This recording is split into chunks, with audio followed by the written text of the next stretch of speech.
So it's going to include in your Bibles, if you want to open, it's going to include chapter 8 of Genesis, chapter 9 of Genesis, and 10 and 11. So Okay. Now you hit that shield of box in the middle, says, do you want to end? And you put yes. Okay. Is there anybody that needs a booklet before I start? Because I have extras here that will quickly come to the end. Some people sharing. I'd like to. You don't have to share. Does anybody want a book of their own? Okay. We're just going to do a little bit on some of these lessons that we missed. And I did put some information on the board, very little, but I want you to get used to some of these words because we're going to be talking about them more in detail next week. And the word that we've already talked about is the word dispensation. It's sort of a theology word, or it's a word that shows how the Bible is actually divided into periods of time. Now, the most obvious division in the Bible that you're well acquainted with is the difference between the dispensation or the era or the time of the law. And when Christ died on the cross, we did away with the law, and now we're into this dispensation of grace, which we're still living in, but it will come to a close when the Christ comes back and sets up his millennial reign for 1,000 years. And then that will be a different era of time, and it will be a different way that God is related. So whether or not you want to believe in what most scholars will say there's 7 or 8 dispensations, that's just a word, but it is a word that's in the Bible. I pointed out several verses of scripture, one in Romans that Paul says this is a dispensation of grace, and he will actually use that word. So it is a biblical word, the word dispensation.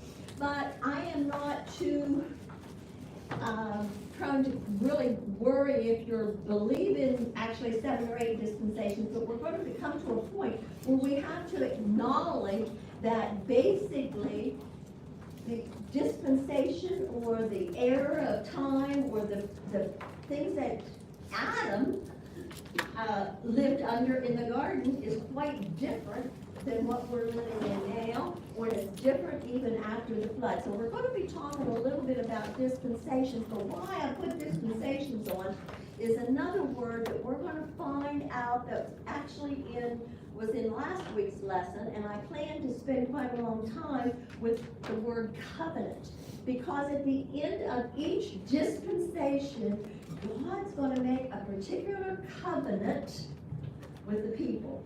And our lesson last week, which was the climax of the flood, and when Noah came out of the ark, we found out that God made a specific covenant with him. And we're going to look into a little bit of this, and I'm just going to kind of look at my notes here a little bit, and we're going to find out.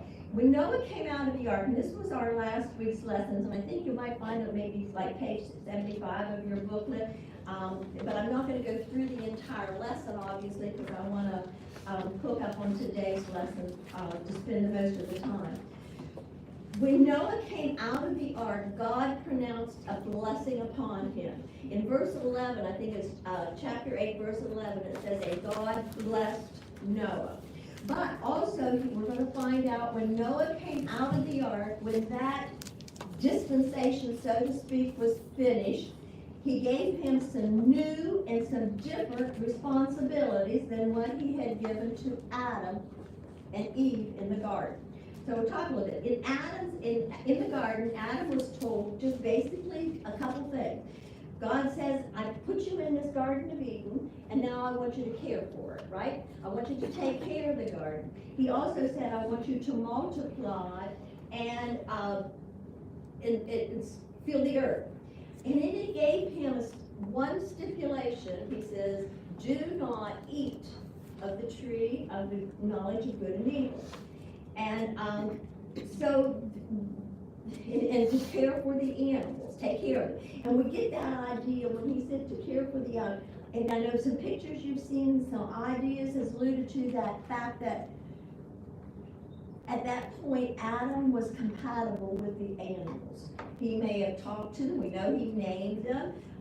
We know that he probably, they lived with him and there was no hostility.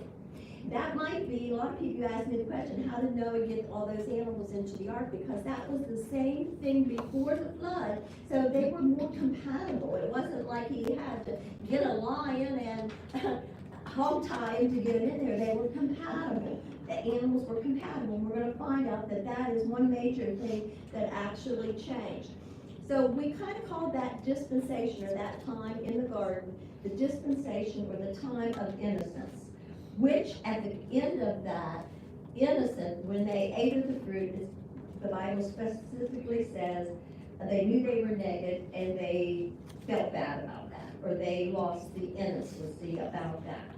So Adam failed that, and so the people were thrown out of the garden, and then they started another like one of conscience, where the people were living out and feeling the earth. The Bible says, they were doing as how they related to God, and they were trying to please God. Well, that we found out led and ended in a judgment of the flood, because when God looked down on the earth, he said, every thought and every man is just doing evil, and evil is just multiplying to such a point during this time. And it's hard to put a time frame on this, because they try to figure out biblically the generations.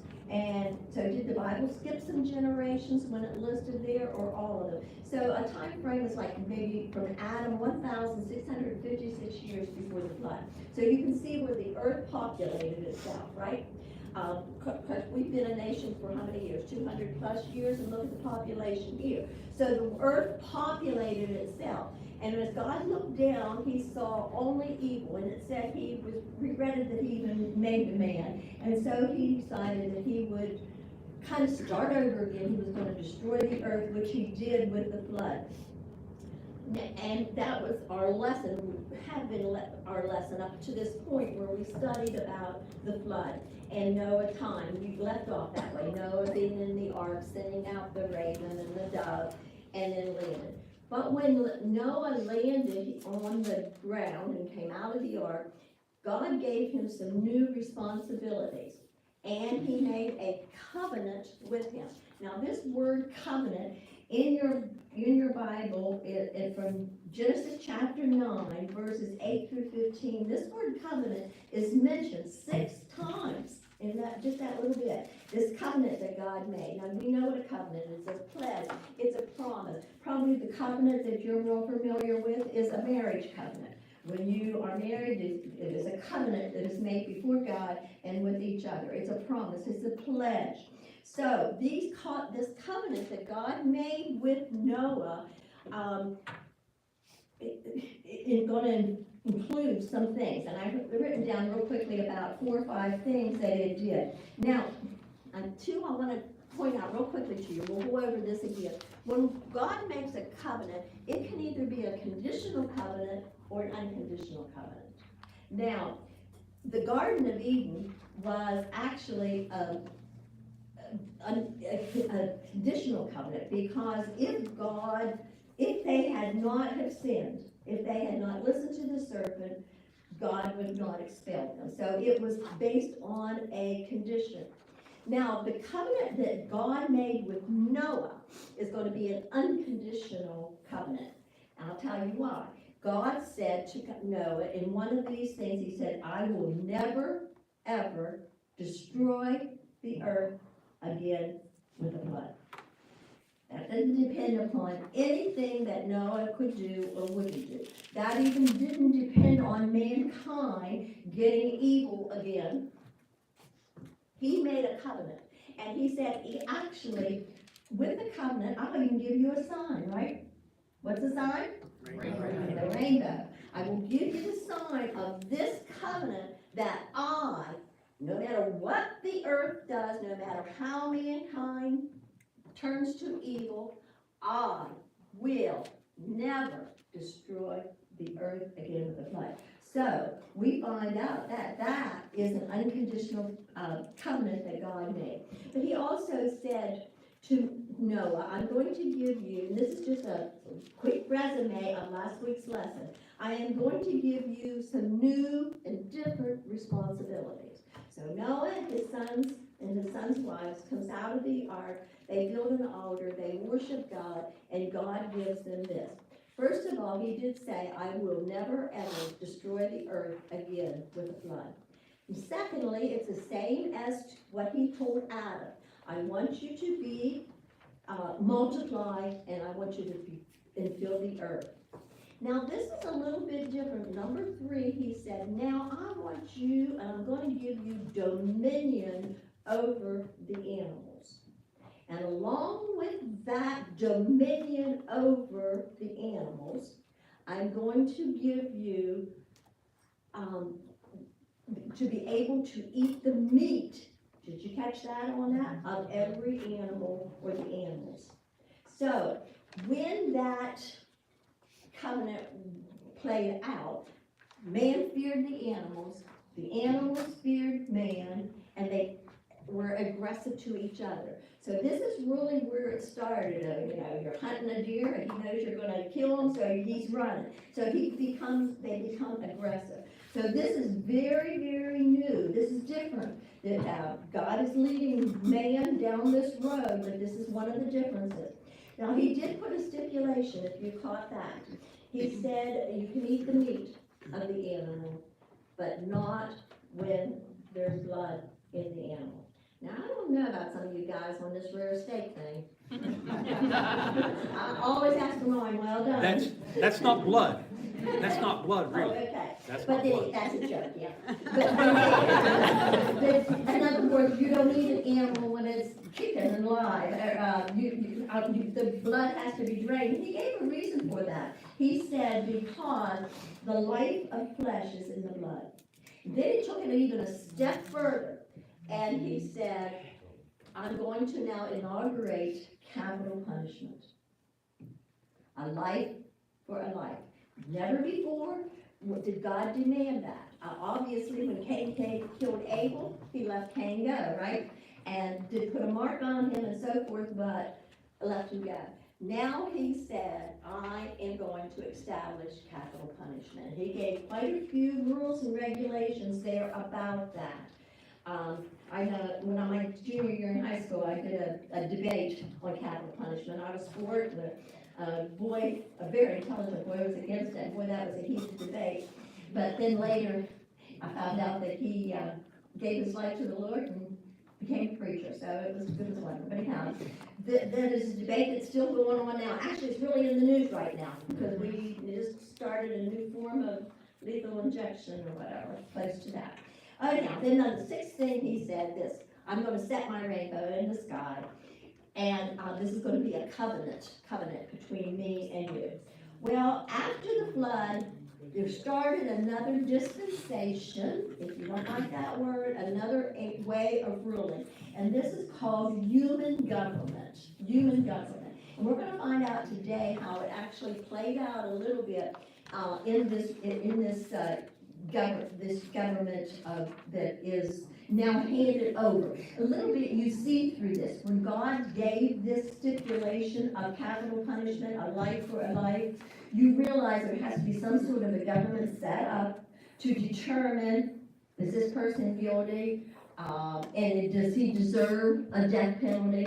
So you can see sort of a play coming in here, if you read between the lines, where now a type of civil government is being set up on the earth. Never before, right? Never before has this happened, and now it is the period of time of human government. This period of time is going to last from after the flood clear to the call of Abraham, which actually I believe is going to be our next week's lesson.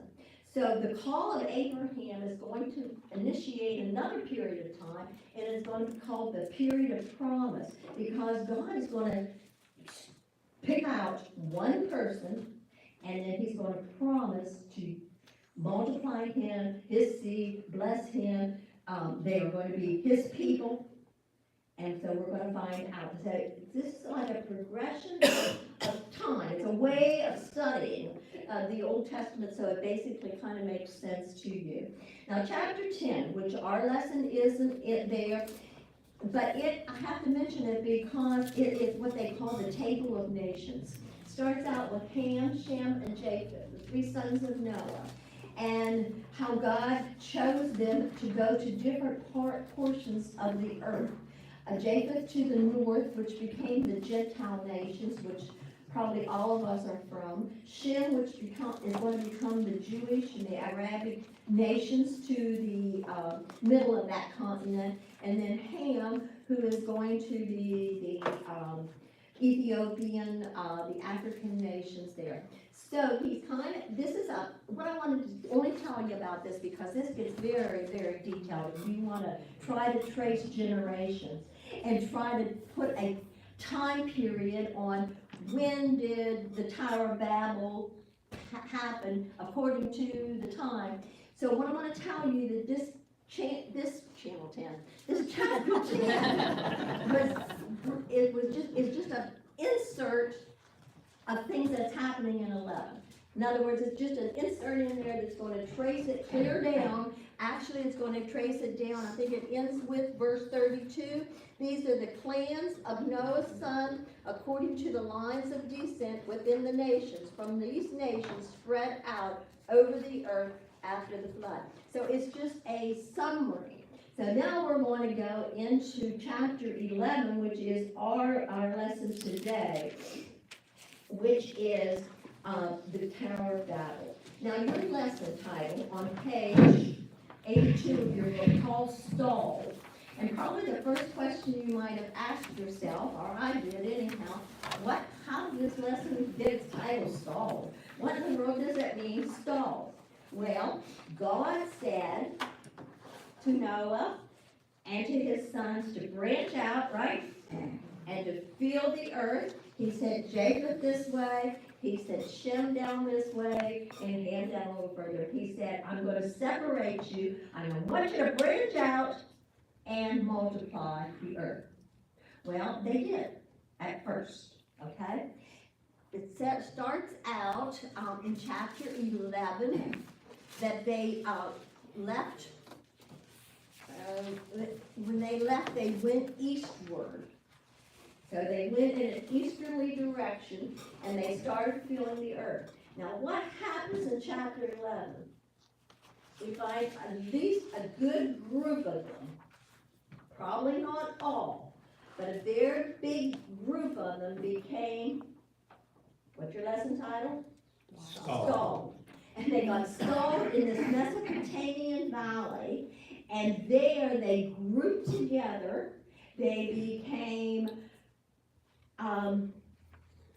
wanting to set up a city, wanting to set up a religion, wanting to set up all this in this one thing. Now, real quickly, in case you're not real familiar here, take your books and go to the back and you'll find that map.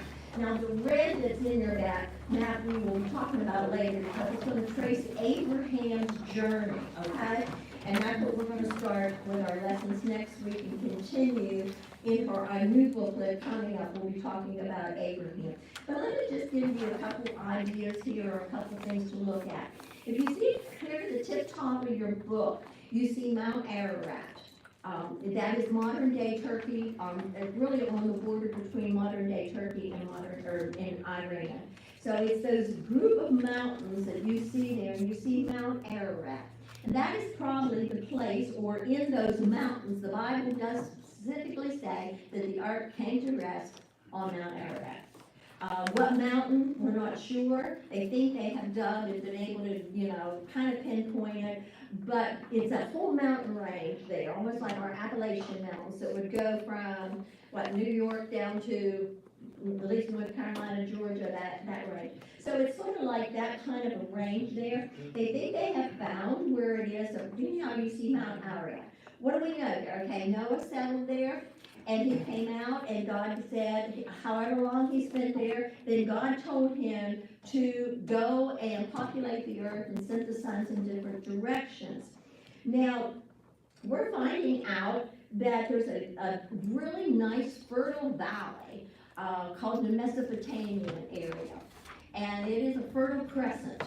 And why it's a fertile crescent is, you see two rivers that are gonna meet there. You're gonna see the Tigris and the Euphrates River. And as that meets there, that is becoming a very fertile crescent. You see the town, the city of Babylon there, at the base of there. A lot of times we think that, remember we talked about where the possibility for the Garden of Eden would be? We've also talked about it being in that, probably in that Fertile Crescent area, wherever. So they traveled back to evidently that area, and the biblical name that it's now going to take on is Shinar, Shinar. And if you look a little bit down further, you will see where the red line starts. That's called Ur, and we're called that Ur of the Chaldees, and that is the area that God came to, and that's where Abraham and his father were living, and he called Abraham out of Ur of the Chaldees. So that's coming up in our next couple of lessons here. Another thing that I am going to, you see the area below that is where the area that Ham settled down in that area, because he's going to come into play a little bit in our lesson today. Okay, go back to page 84 of your book, and before I kind of gave you some ideas with dates, and again, I want to say that I did a lot of looking on dates. Yeah, begin with, I'm not mathematically inclined at all, and I don't even take fun in trying to figure out these dates. So I try to take what other people have said on that, and I found there has been some discrepancies between dates. And a lot of it is due to the fact, how long is a generation, and on this table of genealogy, table of nations in chapter 10, were there perhaps some generations that were skipped? Now that's what the reasoning is for the difference in dates. But let me just tell you this. At the time of our lesson today, which I got really hurry, the Tower of Babel, okay, Abraham was probably alive. He could have been very young, maybe even like 14 years old, but he was alive. Also, this happened approximately, if you take the generations, 292 years after the flood. So, we're not talking about immediate thing here, we're talking about people migrating, multiplying, building up, going to different places. So this area of this Fertile Crescent, if they migrated down there, it's got quite a few people in there, right? Over 292 years, which is longer than the United States has been the United States, right? And we have, I don't even know how many billion people we have now, but anyhow. So get that idea in your mind. This isn't just like chapter 10 and chapter 11 right away. We've got a period there. Actually, all this is going to happen 58 years before Noah dies. So Noah is somewhere living. I tend to think that he's still up around Mount Ararat area. I don't have any proof for that. But he was here when this awful thing with the Tower of Babel is going on.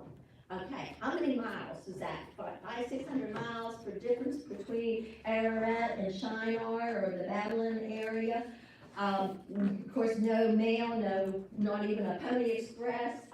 So probably not everybody got what was going on in the Tower of Babel, okay? In that Fertile Crescent, in that Shinar area.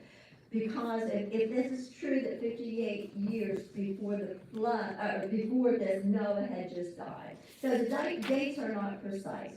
We know Noah lived 950 years. So in chapter 9, verse 28, it says Noah lived 350 years after the flood.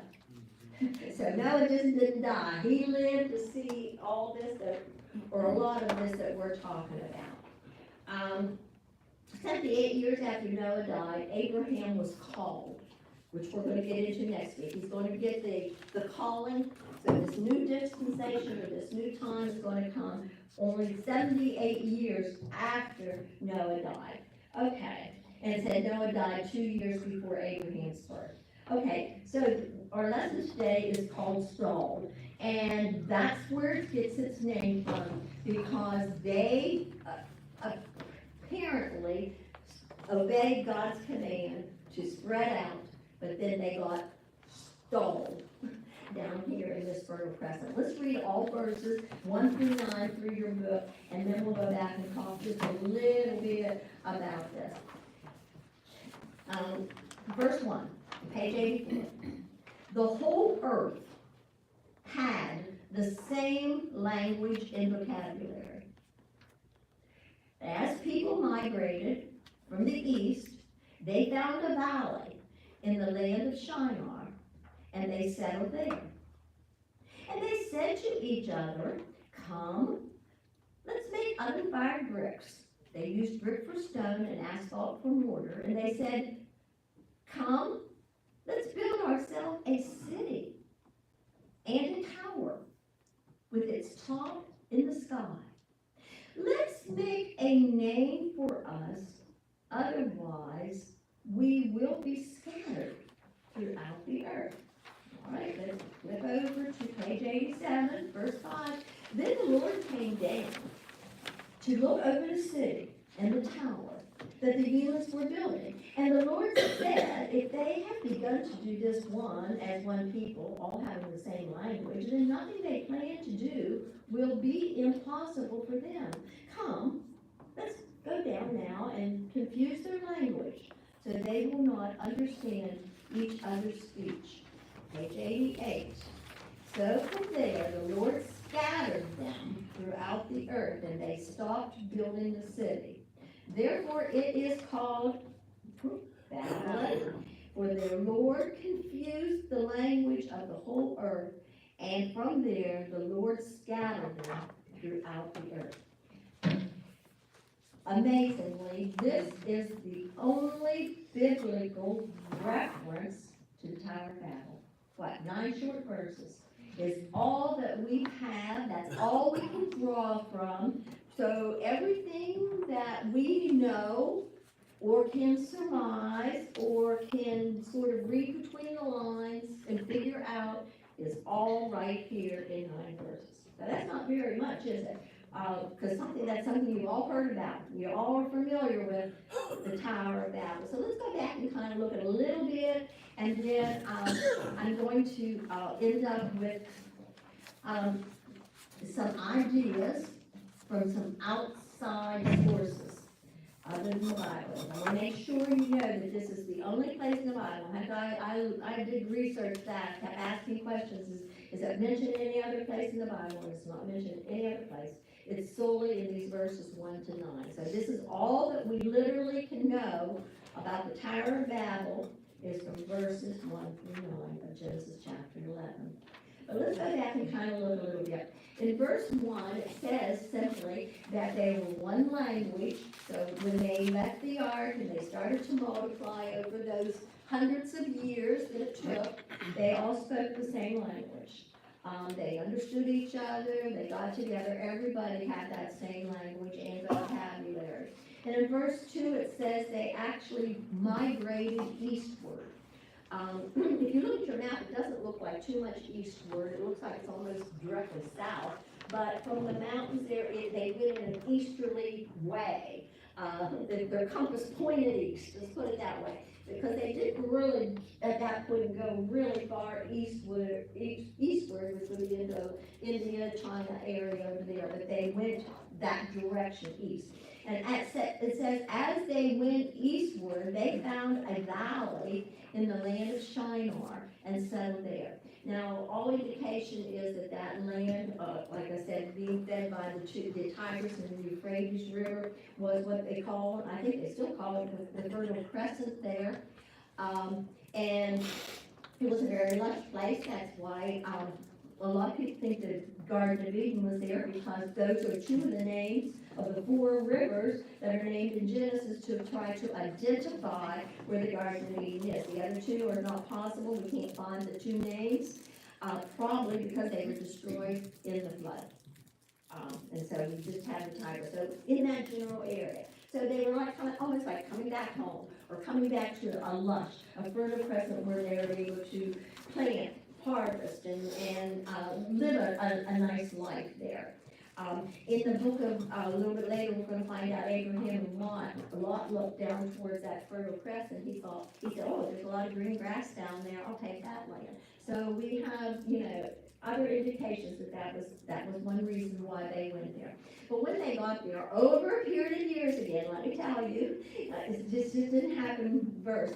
Moses is writing this and giving you a summary of how the world began, and the first people that lived in the world, and what conditions they lived under, what responsibilities God gave to them, and what covenants God made with them. So that's what Moses is doing. He's just giving us a book that's going to trace from creation, and it's going to end up with the children of Israel down in Egypt. So he's going to give us a vast summary. And I said before, and I really convinced, if we get a firm grasp on the book of Genesis, that's going to kind of dictate your whole Bible view, on that. So I think Genesis is very important. In fact, when I went to Bible college, that was a semester we had Genesis and Matthew together. So, I mean, it was like giving you this foundation for the New Testament and the things that are happening here. So anyhow, when they got there, after a period of time, of course, I'm writing that in your book, they said to each other, come and let us make unfired bricks, and let's build a city. Well, they wanted to set up this human government. It was already into play, this area, human government, where they migrated from place to place to place to place. So they're gonna have a king, or they're gonna have a prince, or they're gonna have somebody rule over that particular group where they're migrating from, right? So, I mean, they have to have some form of civilization. So they migrated down there, and they want to build a city. Because they have maybe made a lot of money, or their crops have been prosperous, or whatever, and now let's just build a city, let's stay here, actually. And that is in direct disobedience to God, their words. Did you catch that? The last sentence in that section, let's make a name for ourselves, otherwise we will be scattered throughout the earth. And you know what God told Moses to know? Scatter over the earth. So they were in, a lot of people will call this city a city of rebellion, a city just rebelling against God, and they'll set up a tone for this particular city, and I'm going to end up with that, where this city could have been the princes there, the governors there, the people there. We have now populated, we have increased in number, we are going to build ourselves a city, and we are going to unify ourselves, we are going to be strong, nobody will be able to come against us, we are going to build fortresses, and then to top it off with, we're going to build a tower. And we're going to build this tower that's going to reach to the sky. Now, there's been so many pictures of the Tower of Babel, and it's all in people's imaginary mind, because we have no indication. But taking the way later the Egyptian and everything built, I've seen pictures where this tower is just like a leaning tower pizza, and then I've seen that the tower is huge. Most people believe that this tower at the top had some sort of a flat tableland where they could go up there, and it already told us, and you're going to have to clarify this later, in the book of Jasper. There's a book called Jasper out there, but anyhow, in the book of Jasper, it says they had already made idols of wood and stone. Well, obviously, this big place or platform on top of the Tower of Babel was where they worshiped the zodiac, they worshiped the moon, they worshiped the stars, they worshiped the sun. We can build if we can build something so high to the heavens, we will be in closer contact, and it was sort of they're starting here, these whole bunch of years afterwards, all these people to make their own religion. we are going to group together. Now, they reasoned that along with the city, that this is verse 4, they would build a high tower in the middle of the city. Now, this is all conjecture too, basically, but this is where people that have studied this, in the middle of the city to consolidate, which they did say, so we can be unified. But now what are they gonna consolidate? They wanna unify religion, and they wanna make themselves great, noted, mighty, and prosperous. That was their goal, and that is what they did. Now verses 5 and 7 said God was not pleased with this arrangement. So if it was a godly thing, and if they were seeking the one true God, I think God would have been pleased with it, right? But at this point, the Bible says that God looked down and he was not pleased with this arrangement. And so he decided, I'm going to pour some sort of judgment out on them that's going to cause them to disperse. I'm going to break it up. And so God did this in verses 6 and 8. He did this by confounding their language. So without communication, or with the lack of communication, the building of that tower was stopped and the people were dispersed. And that basically is all we know about the Tower of Babel. It's all confined in those short 9 verses and not mentioned again in the Bible. Now your book has a lot of good information on there. I asked you to kind of read it, and it's going to lend itself to the assumption that I'm going to end this lesson with. And what I wrote down, let's see some of the implications or the assumptions from Bible scholars, from archaeology, of this very, what I call a simple account. It's simple, right? It didn't give us a lot of detail, it didn't involve a lot of verses, it's just verses 1 through 9, and it just basically, you could tell me, they gathered together, they didn't listen to God and scattered, they wanted to build themselves a city, and in the middle of the city, they wanted a religious place that would raise up and they could solidify themselves and they're unified with religion and so forth. God didn't like it, he was displeased, he came down, he confounded their language, and that made them scatter and stop building. That's about all we know from the Bible. Now, I mentioned the book of Jasher, Jasher. I'm not promoting it, but it is an apocryphal book. You know what apocryphal books are? When the Bible was being canonized, that's a word for the people who study what books should be put into our Bible, there were a lot of books floating around. There were a lot of letters floating around. Even Paul mentioned one time that his one letter that he wrote, and it's not in our Bible, so it's probably a lost letter somewhere. There is a lot of different books. Now, the Catholic Church, I believe, has the apocryphal books in their Bible, but you can look at the apocryphal books.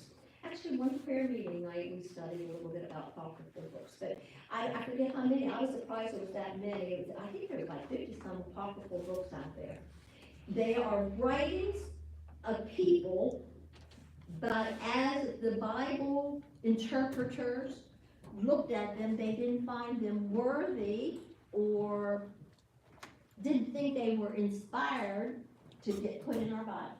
But there are apocryphal books, and one of these apocryphal books is the book of Jasher, Jasher. Legend says Caleb's son wrote it. Now you know Joshua and Caleb that conquered they said that his son wrote the book of Jasher. So he gives some little bit more ideas about this.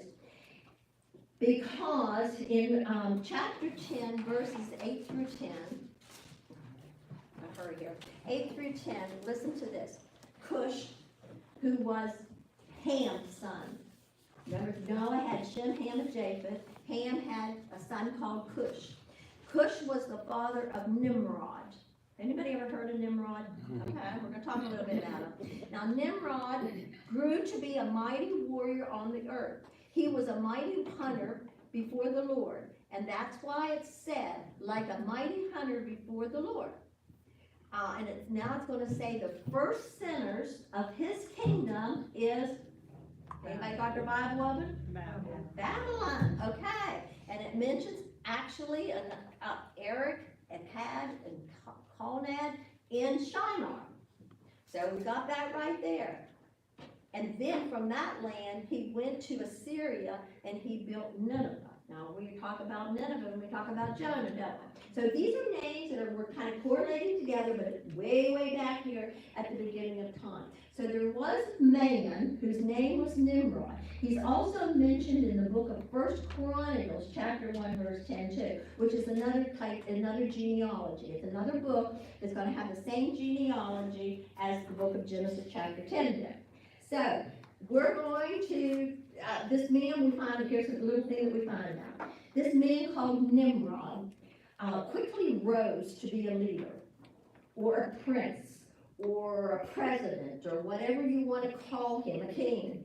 He rose quickly. He had the leadership abilities in him. He was a leader type. He was an empire builder. He was fearless. He was defiant and rebellious toward God. Now we find that out. Actually, it says in your Bible that he was a great hunter before the Lord. And people that will go back to the Hebrew language, so that means against the Lord, or he stands in opposition to the Lord. So we get from this idea that he was a rebellious against God. He was a rebellious type individual. So most scholars tend to believe, now this is just a tend to believe, because we don't have this written, right?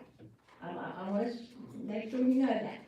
Most scholars tend to believe that this city and tower was organized by this fearless warrior called Nimrod, who seized control and had dominion over quite a few cities. He began to institute his desire to rule the land and the people. And on his shoulders, they wanted to build a tower that reached to heaven, a platform so that they could worship closer the moon and stars. Now, Romans chapter 1 verses 25 and 26 kind of allude to that, and it's just going to say that they chose to worship things created instead of creator. So they chose to worship the stars which were created, the moon that was created, the sun that was created. They decided to do that. Now in this book of Jasher, J-S-H-R, it says this: Nimrod and his princes went to build a city and a tower east of Shinar. This is what they added. A mighty wind destroyed the tower with Nimrod in it. Now, that's not biblical. That is in this apocryphal book called Jasper. And of course, like I just said, chapter 10, verse 9 tells him a mighty warrior before Yahweh, which is in defiance of the Lord or in rebellion.